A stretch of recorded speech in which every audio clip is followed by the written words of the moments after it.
마블 시네마틱 유니버스의 전성기 페이즈 3를 거치며 많은 히어로들과 빌런들이 수많은 기록을 남기며 퇴장을 했습니다. 이후 스파이더맨, 토르, 닥터 스트레인지는 여전히 이 유니버스에 남아 페이즈 4의 주연이자 연결고리의 역할을 하고 있죠. 그중 닥터 스트레인지의 위치는 특별하면서도 중요해 보입니다. 기존의 관객들이 환호했던 마블의 감성을 가져가면서도 새로운 시대를 열어야 하고 극 내부로선 스파이더맨의 스승과 조력자의 역할이며 페이즈 4의 핵심 소재인 멀티버스의 중심에 있는 캐릭터이기 때문이죠. 그렇기에 이번에 개봉한 닥터 스트레인지 대혼돈의 멀티버스는 작품 외적이든 내적이든 많은 고민과 공을 들였다는 느낌이 듭니다. 우선 이 작품을 이야기하기 전 영화의 흐름과 마블 스튜디오의 입장을 생각해볼 필요가 있어 보입니다. 세계에서 가장 성공한 영화 제작사임에도 지금의 마블은 분명한 약점을 드러내고 있습니다. 사실 이것이 갑자기 뚝 떨어진 폭탄이라기보다는 96년 마블 스튜디오의 설립 후 오랜 시간을 거치며 생겨난 자연스러운 지병처럼 보이기도 합니다. 그 첫 번째는 피로도입니다. 현대 영화 시장의 주류 장르는 누가 뭐래도 히어로입니다. 수입, 관객수, 제작비 등 모든 수치가 그렇게 말하고 있죠. 한국 영화 시장만 봐도 국내 작품의 점유율은 30%에 머물러 있으며 69.9%, 거의 70%에 육박하는 점유를 국외 작품이 하고 있습니다. 그리고 그 국외 작품의 대부분은 여러분이 아시다시피 마블 영화겠죠. 하지만 이것은 독과점이 아닌 관객들의 선택입니다. 그간의 마블이 선보였던 작품성에 대한 믿음, 앞으로 나올 마블 영화에 대한 기대와 같은 팬심이죠. 중요한 건 이 기대와 믿음, 그리고 히어로라는 이 하나의 장르는 영원할 순 없다는 겁니다. 많은 장르들이 한 시대를 풍미하며 시장을 장악해왔지만 그 끝은 분명히 존재했습니다. 그 어느 분야든 소비자의 가장 큰 열망은 새로운 것에 맞춰져 있기 때문이죠. 본격적으로 히어로 영화가 자리 잡은 2008년 이후 14년이 지난 지금 이 피로도라는 추상적인 감정은 여러 입을 타고 본격적으로 수면 위로 올라왔습니다. 이 감정이 또 히어로 영화야? 라는 관객의 입장도 있겠지만 그간의 히어로 영화와는 다른 새로운 볼거리, 새로운 이야기를 매해 전달해야 하는 제작자로서의 피로도가 더 크게 느껴집니다. 그렇기에 그 고민의 방향, 새로운 시도가 마블 페이즈 4에 드러나고 그에 대한 여러 시행착오가 관객들의 비판으로 이어지고 있죠. 그간에 보지 못했던 히어로 캐릭터, 오리엔탈리즘이 강하게 느껴진 샹치와 텐 링즈의 전설. 이전 마블의 스타팅 영화와는 완전히 다른 플롯을 가진 이터널스. 그리고 오늘 말할 닥터 스트레인지 대혼돈의 멀티버스 또한 좋든 나쁘든 분명 그간의 마블 작품과는 또 다른 느낌의 영화입니다. 재밌는 건 히어로라는 장르와 스튜디오의 존속을 위해 새로움과 탈피는 필수적이지만 사실 많은 관객들이 마블을 사랑했던 가장 큰 이유는 바로 보편성에서 나왔다는 점입니다. 가장 잘 나가는 대형 프랜차이즈 식당에서 파는 가장 안정적이고 검증된 음식, 전형적인 영웅서사를 기반으로 한 액션 영화, 시대를 관통하는 메시지든 PC주의든 다 떠나 10,000원이라는 돈을 주면 재미는 확실히 보장되는 상품과도 같은 거죠.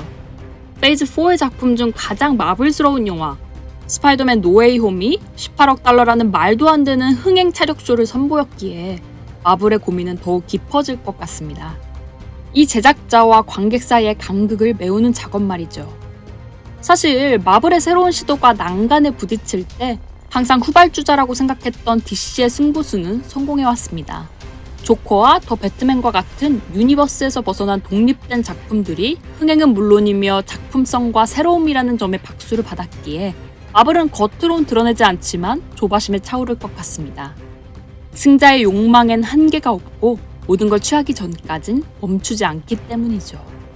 이어지는 두 번째 약점은 바로 접근성에 있습니다.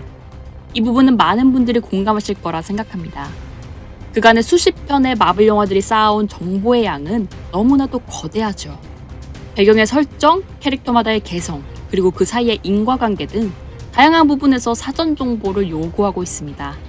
특히 이번 작품은 가장 높은 진입 장벽을 가지는데 그것은 바로 드라마까지 봐야 된다는 거죠.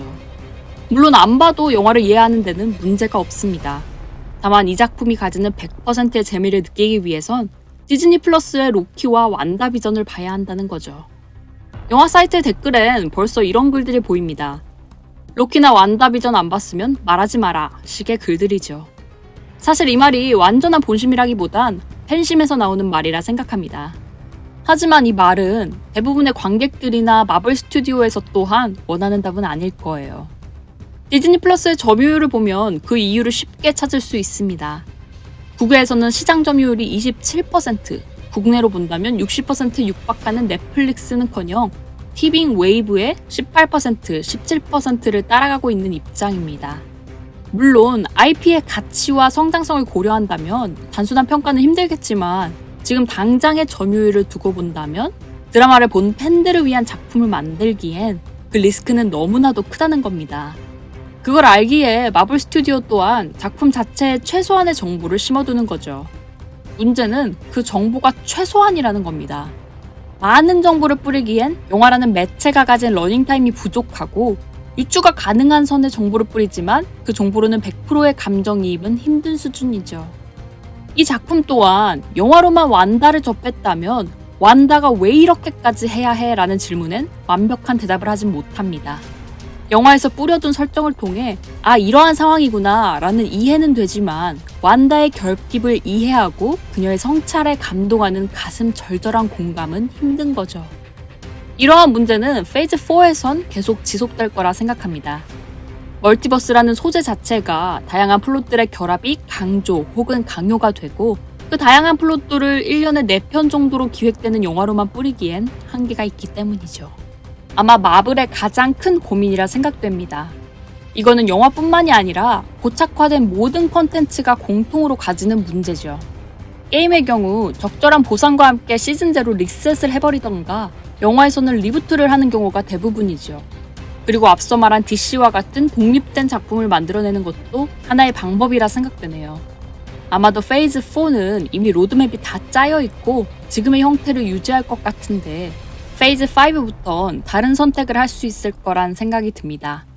그 선택이 무엇일지는 궁금하네요.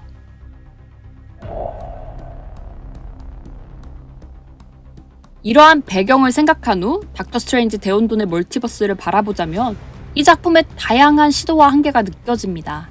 우선 저는 이 작품을 아주 흥미롭게 봤습니다. 이 흥미의 모든 지점이 재미로 연결되진 않았지만 와 이런 걸 하네? 라는 색다름은 확실히 느꼈거든요. 우선 감독이 눈에 띕니다. 많은 관객분들이 스파이더맨 트릴로지로 기억하실 샘 레이미죠. 그간의 마블의 픽과는 조금은 다릅니다. 존 파브로, 루소 형제, 스콧 데릭슨이 지금이야 유명 감독이지만 마블 영화의 메가폰을 잡기 전엔 사실 마이너한 감독들이었거든요. 마블은 그간 이름 있는 감독보단 분명한 개성을 가진 매니아틱한 감독을 픽해왔습니다. 좋게 말하면 제작사에서 대중성이라는 확실한 틀을 잡아주고 그 틀에서 안전하게 자신의 연출을 드러낼 수 있는 감독. 다르게 말하면 제작사의 입장을 충분히 적용할 수 있는 사람을 데려왔다는 거죠. 그렇게 그간의 작품들은 성공도 성공이지만 마블스러움이 형성되었어요.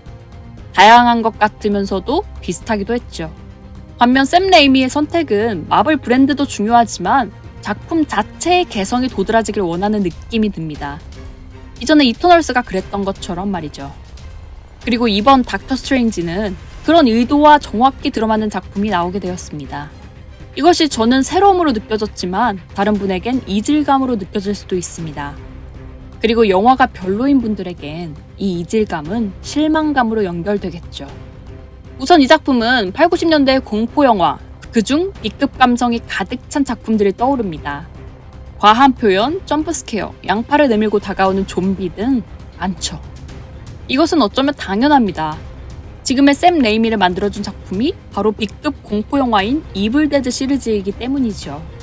심지어 이 시리즈의 주인공인 브루스 캠벨이 이번 작품에서 카메오로 나옵니다. 영화의 몇 안 되는 코미디를 담당하고 두 번째 쿠키 영상에선 독샷을 받을 정도로 감독의 애정을 드러내고 있죠. 문제는 이러한 장르의 혼합을 관객들은 어떻게 받아들이냐에 있습니다. 장르의 혼합은 마블 유니버스의 특기입니다.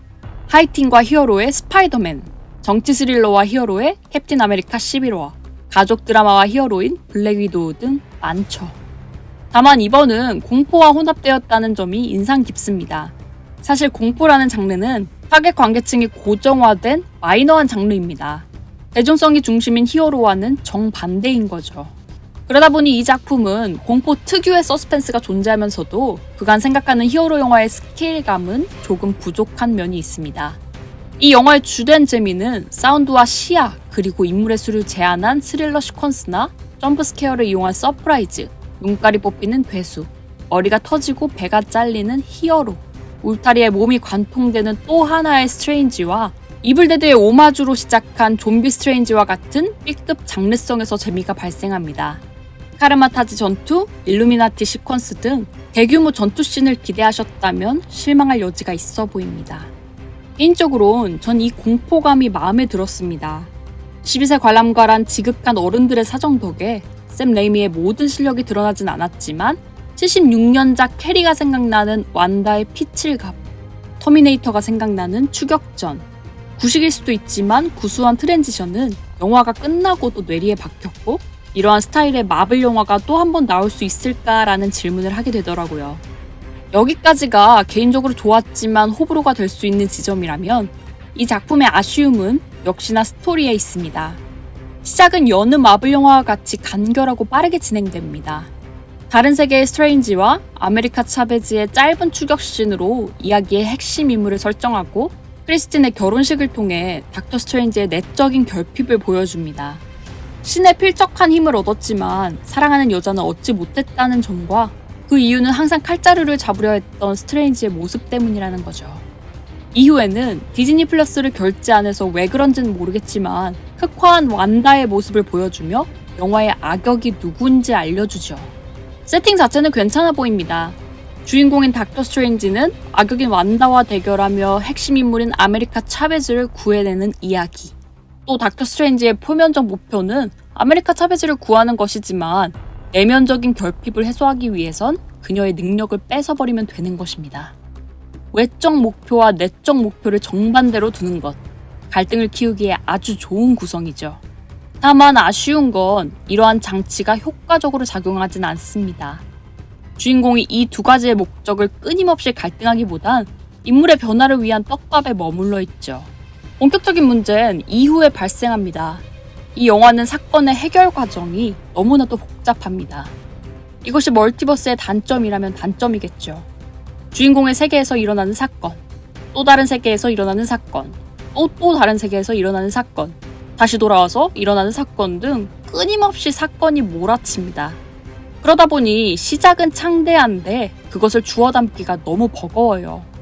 비장하게 카르마타지 전투를 준비했으나 허무하게 스칼렛 위치에게 휩쓸려 버린다던가 타노스를 막았다는 위대한 일루미나티는 어떻게 죽는지 대결하듯 다 다르게 살해당해버리고 그렇게 강력한 스칼렛 위치는 드림워킹에 몰두했다 쳐도 너무 허무하게 다크홀드를 소실하게 되죠.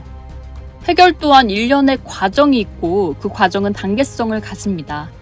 하지만 이 작품은 그 단계를 가질 시간이 없어요.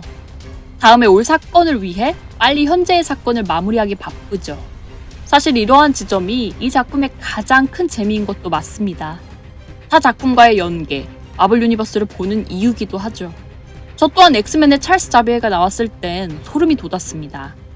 미스터 판타스틱, 블랙볼트, 캡틴 아메리카가 된 카터, 흑인 캡틴 마블을 보는 것도 나름의 재미죠. 하지만 이것이 팬서비스를 떠나 이 작품 하나로만 본다면 꼭 필요한 요소인가 라는 생각이 듭니다. 아니면 이 시퀀스를 살리고 싶다면 뒤이어 음표 대결하는 또 다른 닥터 스트레인지의 세계관을 빼고 더더욱 정교하게 다듬었으면 어땠겠냐는 생각이 들더라고요. 지금은 복잡한 것도 문제겠지만 매력적일 수 있는 다른 소재들을 너무 쉽게 소비한다는 인상이 강합니다. 끝으로 입체성과 가공할 만한 파괴력을 보여준 완다는 마음에 들었습니다. 그녀가 왜 강한지 구차하게 기원을 대사로 읊는 것보단 확실히 눈에 보여주는 게 좋으니까요. 좀비와 망령을 오가며 공포감을 잘 전달한 연기는 말할 것도 없었고요. 세 가지 버전의 다 다른 모습을 관객들에게 선사한 닥터 스트레인지의 컴버배치도 좋았습니다. 다만 캐릭터가 좀 단편적인 건 아쉬움으로 남더라고요. 앞서 말했듯 샘 레이미의 닥터 스트레인지는 저에겐 새로운 경험이었습니다. 그의 특유의 공포 연출을 히어로 영화에서 봤다는 것 또한 특별한 기억이 되었습니다. 이 작품은 마블 유니버스의 또 하나의 분기점이 될 것입니다. 벌써부터 호불호와 양극단의 평이 날을 세우고 있는데요. 과연 마블 스튜디오는 이 결과를 어떻게 바라보고 어떠한 방향을 잡을지 벌써부터 궁금하네요. 이 리뷰는 지극히 주관적인 리뷰입니다. 끝으로 이 영상이 좋다고 생각되시면 구독과 좋아요를 부탁드립니다. 댓글을 남겨주시면 여러분의 생각을 통해 더 좋은 리뷰를 만들 수 있을 거라 생각합니다. 감사합니다.